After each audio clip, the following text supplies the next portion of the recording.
Olá, meu nome é Getúlio Airo. Nós estamos numa sequência de lições sobre o amor. A Bíblia fala que Deus é amor. Obviamente que é muito simples e é muito complexo isso. Você resumir Deus é amor é de uma simplicidade gigante. Ao mesmo tempo, nós sabemos que tentar definir Deus é impossível. É impossível definir Deus através das palavras. É impossível definir Deus através de conceitos.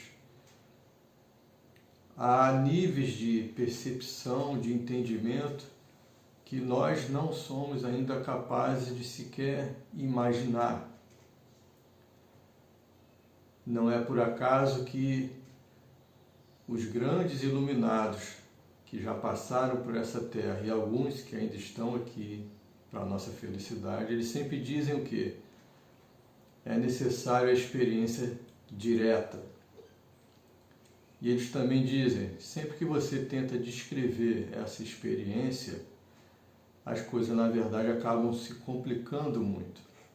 Mas ainda assim, há uma certa tentativa como uma forma de nos estimular a procurar também ter essa experiência direta.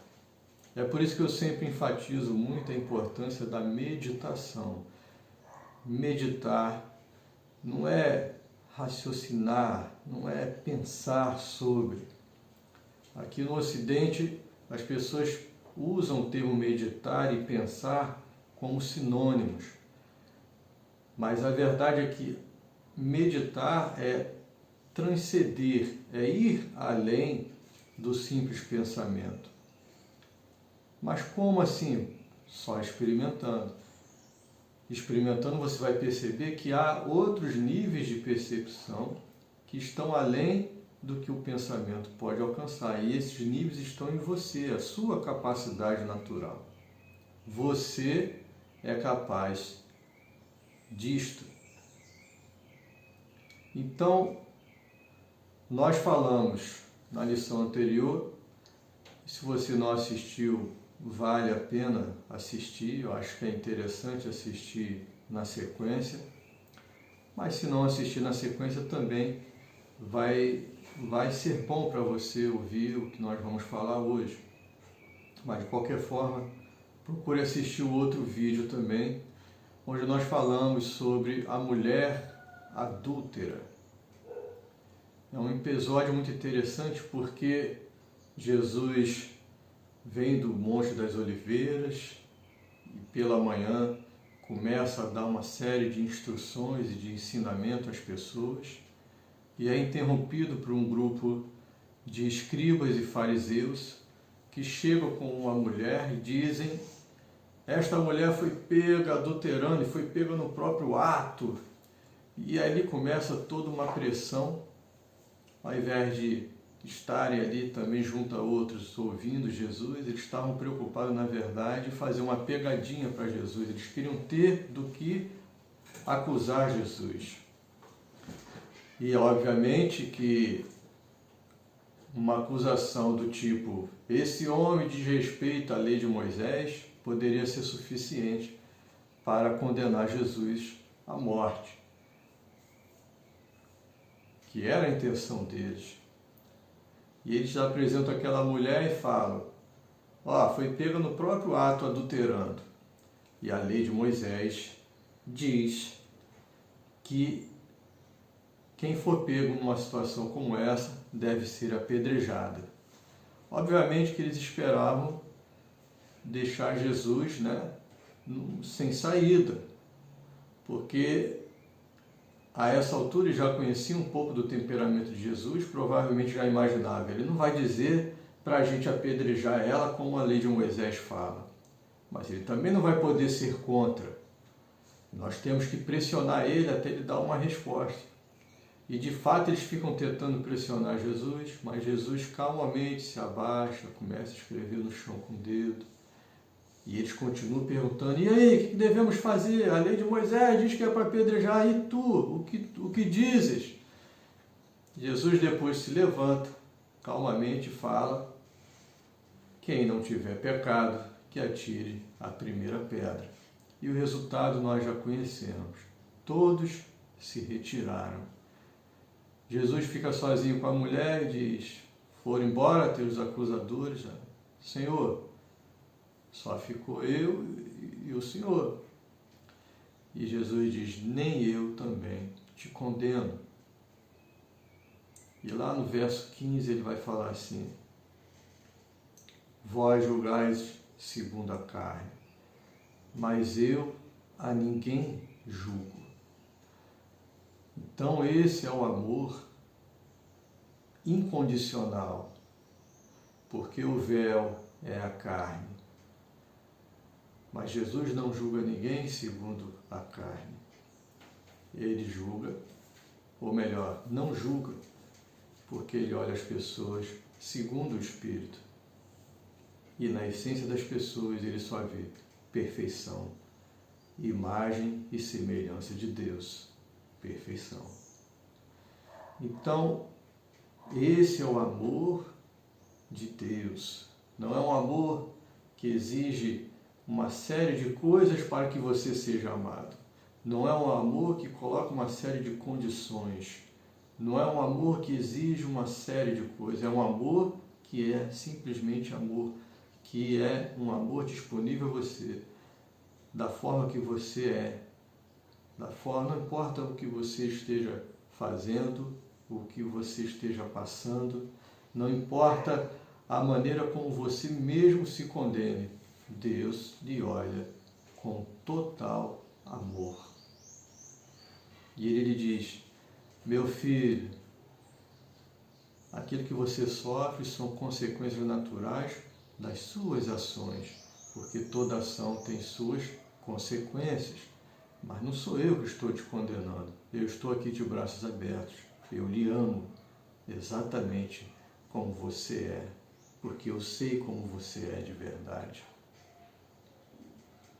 Então hoje, nós vamos continuar essas lições sobre o amor. Hoje será o nosso segundo vídeo sobre esse tema. E eu quero começar citando aqui Madre Teresa. Ela diz assim, não devemos permitir que alguém saia da nossa presença sem se sentir melhor e mais feliz. Não devemos permitir que alguém saia da nossa presença sem se sentir melhor e mais feliz. É o que diz Madre Teresa de Calcutá. E aí eu fiquei pensando sobre essa frase dela e comecei a lembrar de como muitas vezes se dá muita importância à forma e se esquece do essencial. Exemplo, a lei é para os homens e de repente os homens passam a servir a lei ao invés do inverso, porque a lei deve servir para que a vida dos seres humanos se torne melhor, para que eles evoluam. Mas muitas vezes a lei passa a ser o próprio entrave e muitas vezes a tradição se torna um entrave para o cumprimento da lei ou para a melhoria do ser humano. E vamos ver um exemplo disso que estou falando. Em Mateus, capítulo 15, Jesus diz assim, Jesus se dirigindo aos escribas e fariseus, sempre os escribas e fariseus, os grandes guardiões, os zeladores da lei, os que cobravam as pessoas o cumprimento da lei. Então, os grandes formalistas, eles que se prendiam tanto às questões aparentes e esqueciam da essência, dessa essência que nós estamos falando. E Jesus diz para eles, porque eles chegaram para Jesus e falaram assim: por que transgridem os teus discípulos a tradição dos anciãos? Veja bem, não está nem falando de uma lei, mas está dizendo de uma tradição dos anciãos. Eles falaram para Jesus: por que os teus discípulos transgridem uma tradição dos anciãos? Pois não lavam as mãos quando comem pão. Jesus, porém, respondeu a eles: e por que transgredi vós também o mandamento de Deus pela vossa tradição? Olha só, há momentos em que a tradição se torna uma espécie de força de lei.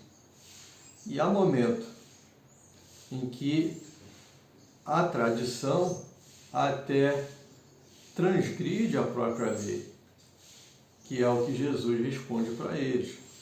Após eles acusarem os discípulos de Jesus de transgredir uma tradição por não lavarem as mãos ao comerem o pão, Jesus responde para eles: e vocês transgridem também uma determinada lei por uma outra tradição, porque vocês dizem assim: qualquer que disser ao pai ou à mãe, é oferta ao Senhor que poderias aproveitar de mim, esse não precisa nem honrar nem a seu pai, nem a sua mãe. E assim invalidaste pela vossa tradição o mandamento de Deus. Porque o que diz o mandamento? O mandamento diz: honra teu pai e a tua mãe, e quem maldisser ao pai ou à mãe certamente morrerá. Essa era a lei: honra teu pai e a tua mãe. Mas o que a tradição deles dizia? Se você disser é oferta ao Senhor, quer dizer, a minha própria vida é oferta ao Senhor, eu vou passar agora dia e noite me dedicando ao Senhor, não preciso honrar o pai e mãe, eu estou desobrigado de me preocupar com eles, eu posso passar o dia inteiro no templo, eu posso passar o dia inteiro me dedicando a outras coisas, já não preciso honrar meu pai e minha mãe.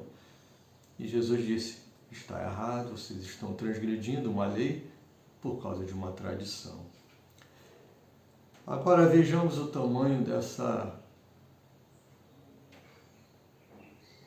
contradição desses homens que se diziam grandes guardiões da lei e da tradição.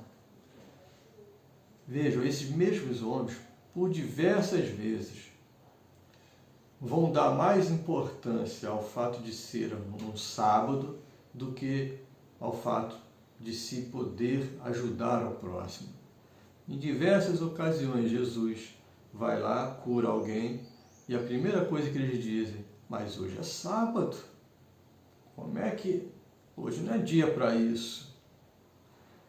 Então, é um momento em que você vê uma observância equivocada da lei, porque a lei deve servir ao homem, deve melhorá-lo, deve ajudá-lo, e não ser um impedimento para a evolução, para o amor, para a melhoria das condições, para a melhoria do ser humano. A lei não foi feita com o propósito de massacrar o ser humano, mas de ajudá-lo. Então esses homens que frisavam tanto: seus discípulos não estão lavando as mãos na hora de comer o pão. Esses mesmos homens também diziam: você não precisa honrar o seu pai e sua mãe se você disser que a sua vida é uma oferta a Deus. Como se uma oferta a Deus pudesse justificar você abandonar os seus próprios pais. Então vejamos, lá em Lucas capítulo 14, diz assim: aconteceu num sábado que, entrando ele, no caso Jesus, em casa de um dos principais dos fariseus para comer pão, eles o estavam observando. Não era um ambiente muito receptivo, né? Imagina, entrou na casa de um dos principais dos fariseus, quer dizer, um daqueles que eram destacados entre os fariseus. Ele entrou lá na casa para comer pão. E eis que estava ali diante dele um certo homem hidrópico.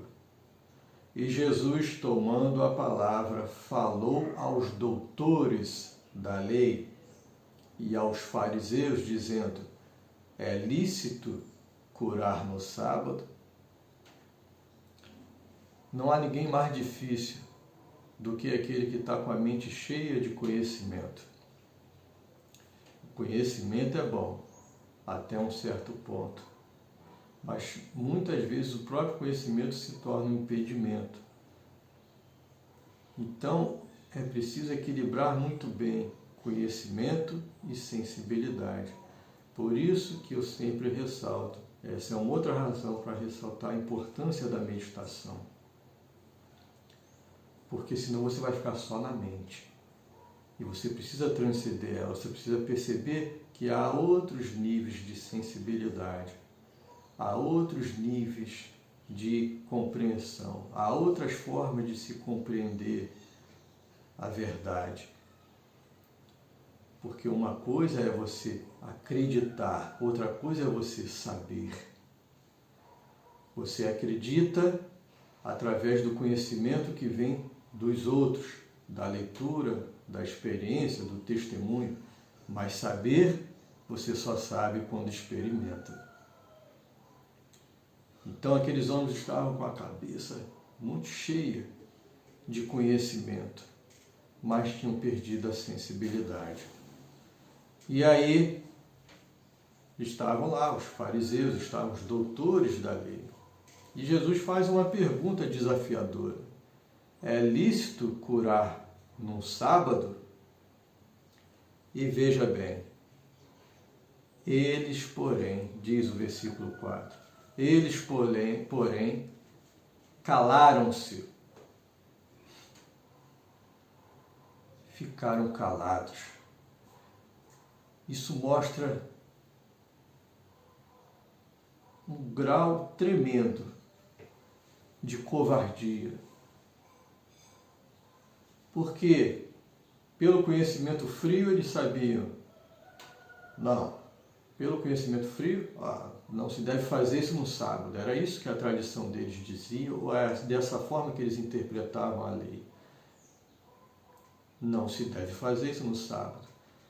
Mas diante da consciência deles, logicamente a consciência dizia, mas é para ajudar uma pessoa. Será que Deus vai impedir que alguém seja curado? Será que Deus vai, através da sua própria lei, impedir que alguém receba um bem, o amor, só porque é sábado? E mais, dentro da consciência deles, provavelmente eles estavam lembrando, bom, eu já salvei uma vaca, um cavalo, um jumento, um dos meus gados que caíram numa vala, num poço. Eu salvei, era sábado. Mas eles não queriam apoiar Jesus. Eram inimigos. Então o que eles fizeram? Covardemente se calaram. E o que Jesus fez? Respondendo-lhes, Jesus de imediato pega o homem e o cura. E logo a seguir, logo após curar o homem, Jesus diz assim: qual será de vós o que, caindo-lhe num poço, num dia de sábado, o jumento ou boi, o não tire logo? Em outras palavras, qual de vocês aí que se calaram diante da minha pergunta sobre se eu deveria curar ou não esta pessoa num dia de sábado? Qual de vocês que ficaram calados não salvaria o seu boi ou o seu jumento se caísse num poço, ainda que fosse num sábado? Então, Jesus era assim. Ele não estava preocupado com a regra, mas com o amor. E toda regra e toda lei deve servir ao propósito maior, que é o amor. Jesus era este que transformava o ambiente e as pessoas onde quer que ele entrasse. Ele era este que a Madre Teresa falou, que não deixava ninguém sair da mesma forma uma vez que estivesse diante da sua presença. As pessoas sempre se tornavam um pouco melhores. Mesmo aqueles que não gostavam, podiam ficar irritados, mas lá no fundo, na sua alma, eles haviam aprendido alguma lição. Era impossível, digamos assim, não evoluir estando diante do Mestre Jesus. Em João, capítulo 5, Jesus olha para um homem que estava num estado ruim já há muito tempo e fala para ele: queres ficar são? O enfermo respondeu: Senhor, não tenho homem algum que, quando a água é agitada, me ponha no tanque, mas enquanto eu vou, desce outro antes de mim. Jesus disse-lhe: levanta-te, toma o teu leito e anda. Logo aquele homem ficou são e tomou o seu leito e andava. E aquele dia era sábado. Então havia um tanque onde a água, sempre que se movia, essa água, diziam que era um anjo que movia aquela água, e o primeiro que mergulhava ficava curado. Mas aquele homem aleijado nunca conseguia chegar a tempo. Jesus, de certa forma, olha para ele e fala assim: mas tu não precisa ir lá. Já haviam décadas que aquele homem sofria, décadas. Jesus diz apenas: toma o teu leito e anda, e o homem fica curado. E isto foi num sábado. Então os judeus disseram àquele que tinha sido curado: é sábado, não te é lícito levar o leito. É uma tragicomédia, né? Dá vontade de rir de tamanha estupidez. Um homem que há décadas estava aleijado é curado. A primeira coisa que o judeu vem e fala é: ei, não está correto você carregar seu leito, você tinha que estar deitado sobre ele, você tinha que continuar aleijado. E não estar fortão aí a ponto de carregar o teu próprio leito. Está errado, porque hoje é sábado. Imagina você que talvez esteja enfermo ou que tenha alguém enfermo na sua família, e esse alguém recebesse uma cura, e viesse alguém falar: mas hoje está errado, não era para acontecer isso hoje. Como você se sentiria? Olha o tamanho da estupidez. Uma forma fria de interpretar a lei e uma cegueira de uma mente que acha que está cheia de conhecimento, mas que perdeu a sua própria sensibilidade, que se afastou da essência daquilo que é Deus, que Deus é amor. Só para citarmos mais um exemplo,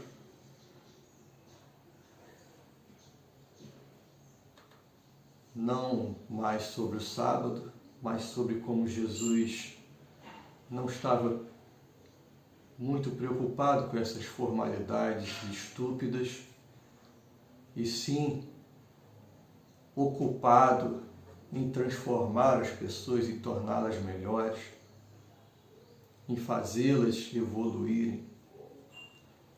Jesus passa lá por Samaria, está numa caminhada longa com os seus discípulos. Então diz a história que ele estava um pouco cansado e se sentou próximo a um poço, e os discípulos saíram para comprar comida. Nisto vem uma mulher samaritana, e os judeus não falavam com os samaritanos. E até hoje isso acontece, porque os samaritanos dizem: nós adoramos a Deus neste monte, o Monte Gerizim, que fica lá na Cisjordânia, e que era uma região na época que chegou a pertencer a Israel. Então é um povo que adota o Pentateuco, assim como os judeus adotam o Pentateuco. Eles têm as mesmas raízes, mas não se falavam, e ainda hoje não se fala, simplesmente porque para os judeus se deve adorar a Deus no Monte Moriá, lá em Jerusalém. Já para os samaritanos, o monte é o Gerizim, que fica lá na Cisjordânia. Olha só, um afastado do outro, simplesmente porque um diz: esse que é o Monte Santo, o outro diz: não, o Monte Santo é esse daqui. Não, esse fica em Jerusalém, o outro fala: esse aqui está na Cisjordânia. Quanta bobagem. Quanta bobagem. E os judeus não falavam com os samaritanos, não se falava. Jesus está lá sentado e chega a mulher para pegar água no poço, a samaritana. E Jesus começa a conversar com ela. Em determinado momento, primeiro ele diz assim: me dá água. E eles começam a conversar. E Jesus fala assim: vai lá e chama seu marido. Ela: não tem um marido. Isso você disse com verdade, porque você já teve 5, e este que você tem agora não é o teu marido. E ela se assusta, fala: como é que ele sabe disso? E ela fala: tu és profeta. E corre, chama outras pessoas de Samaria. E começam a vir pessoas ouvir Jesus. E ele fica ali por 2 dias. Diversas pessoas passam a reconhecê-lo como o profeta enviado de Deus.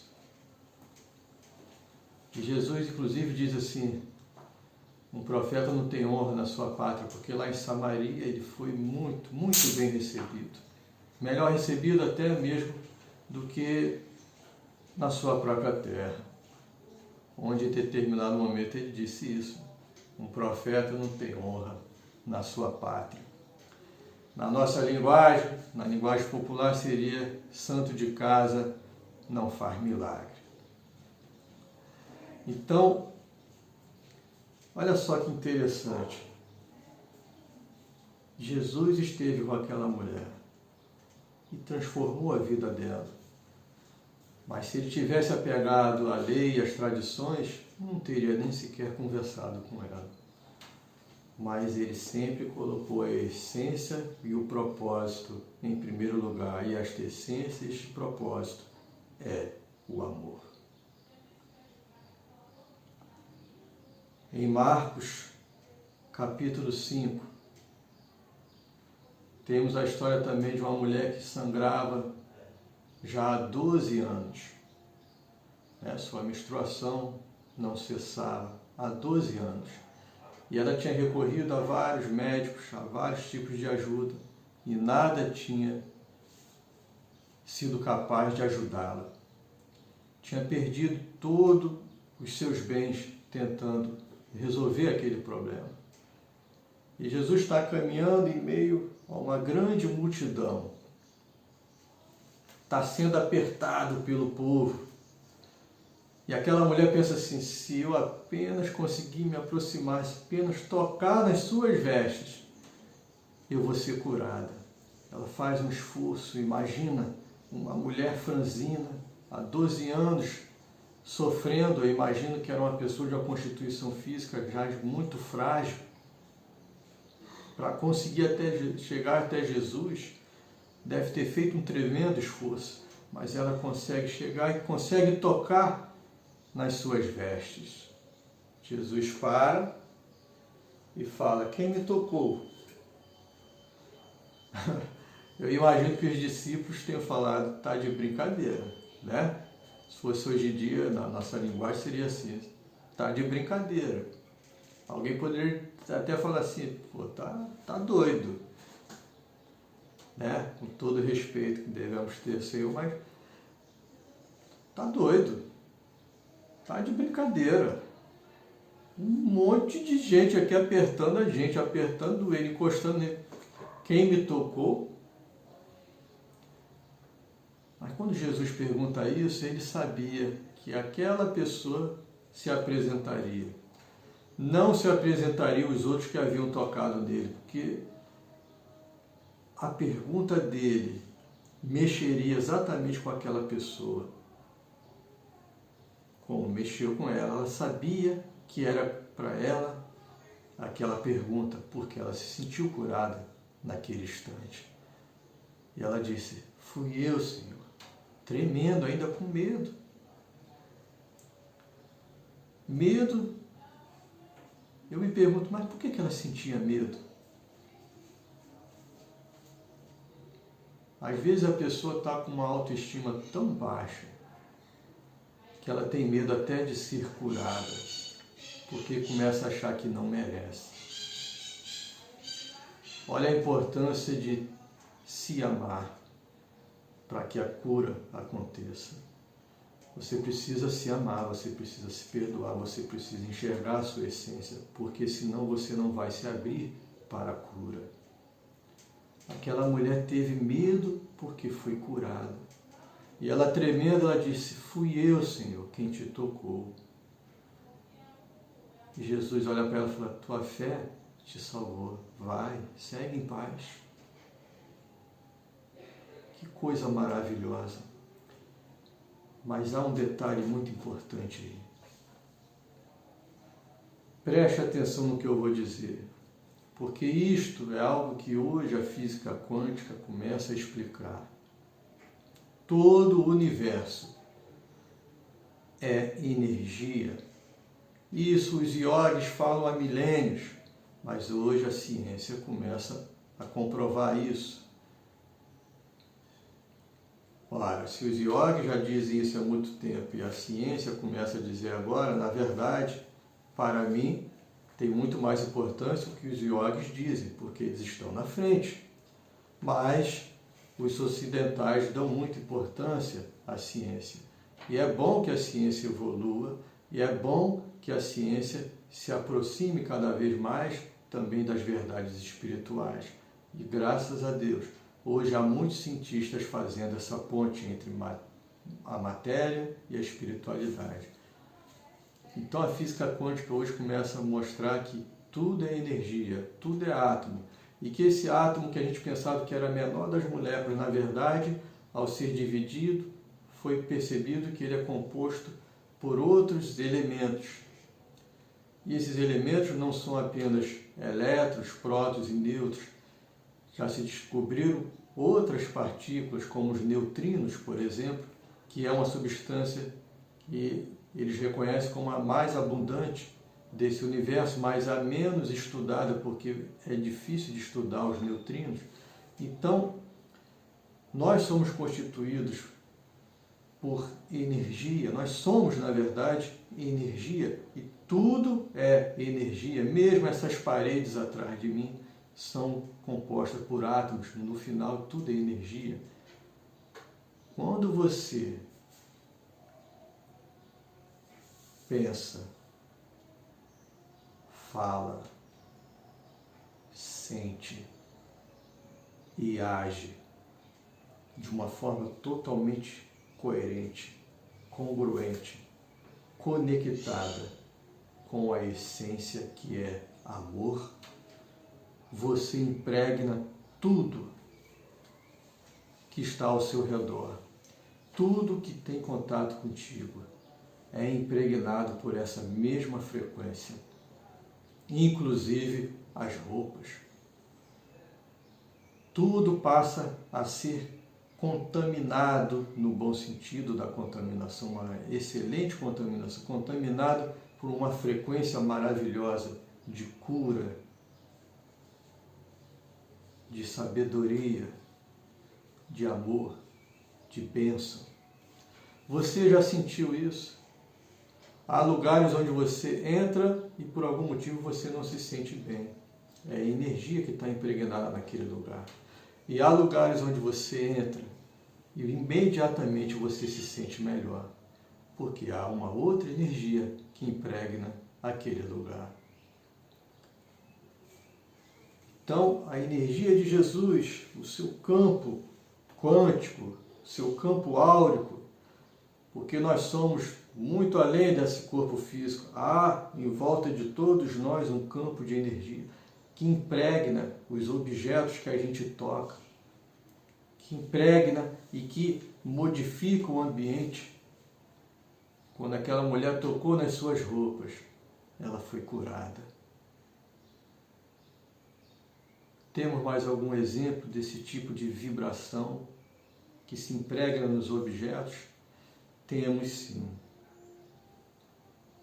Aqui em João capítulo 9, diz assim: E passando Jesus viu um homem cego de nascença. E os seus discípulos lhe perguntaram, dizendo: Rabi, quem pecou, este ou seus pais, para que nascesse cego? Abrindo um parêntese rápido, que hoje não é o tema, mas isso mostra que os discípulos compreendiam a reencarnação. Porque se eles não acreditassem na reencarnação, eles não teriam perguntado: Senhor, quem pecou para que este nascesse cego? Eles sabiam como já havia nascido cego. Então eles falam: quem pecou para que ele nascesse cego? Ele ou seus pais? Se eles não acreditassem na reencarnação, eles diriam apenas assim: quem pecou para que ele nascesse cego? Foram os seus pais? Ele não incluiu o próprio homem nessa equação, porque para que o homem pecasse para nascer cego, ele teria que pecar numa encarnação anterior. Mas vamos seguir no nosso foco hoje. Jesus respondeu: nem ele pecou nem seus pais, mas foi assim para que se manifestem nele as obras de Deus. Então houve um planejamento para aquela encarnação. Aquele homem veio cego com um determinado propósito. Era uma alma que aceitou aquela missão. No verso 4, convém que eu faça as obras daquele que me enviou enquanto é dia. A noite vem quando ninguém pode trabalhar. Enquanto estou no mundo, sou a luz do mundo. Tendo dito isto, cuspiu na terra, e com a saliva fez lodo, e untou com o lodo os olhos do cego. Eu sempre me perguntei, tantas vezes Jesus curou pessoas à distância mesmo: vai, segue, vai lá ver a tua filha, vai, ela já está curada, eu nem vou lá. Foi assim com a filha de Jairo, por exemplo. Mas por que esse homem fez dessa forma? Mais uma vez eu vejo um exemplo de como você pode modificar a aparente matéria. Aparente porque no final tudo é energia. Sua própria saliva está impregnada de elementos tão vibrantes, tão curativos, que ele cuspiu na terra, fez lodo, e com aquele lodo curou a cegueira daquele homem.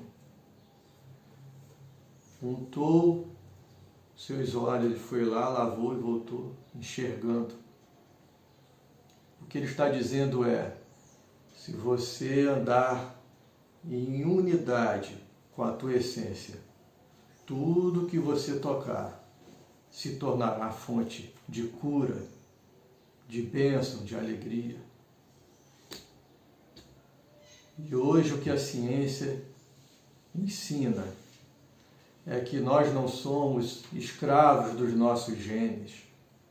Por isso que hoje se fala tanto sobre epigenética, ou seja, o ambiente é capaz de modificar os seus genes, aquilo que seria um determinismo genético, não existe.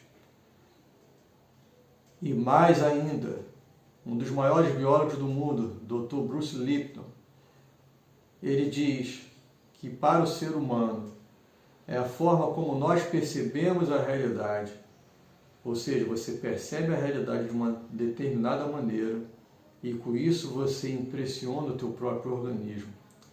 E dependendo da forma como você percebe essa realidade, você vai ter ou saúde ou doença. E como é que você percebe a realidade? Você vai perceber de acordo com as suas crenças. Por isso que é importante você perceber as coisas da forma correta. Por isso que é importante você ter crenças positivas na sua mente.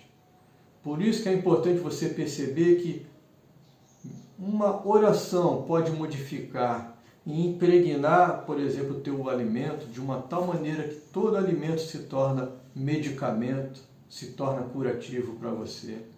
Se você pegar um copo de água e fizer uma simples prece antes de beber água, aquela água vai te ajudar na sua saúde. Tudo, de acordo com a sua mente e com as suas crenças, pode se tornar fonte de cura para você. Da mesma forma, se as suas crenças não forem boas, tudo ao seu redor pode se tornar fonte de doença. Então, creia. Assim como tu creres, assim é. Então, Jesus, sendo essa fonte de amor infinda, e sendo nós imagens e semelhanças de Deus, irmãos de Jesus, gerados pelo mesmo Pai, trazemos em nós essa mesma potencialidade.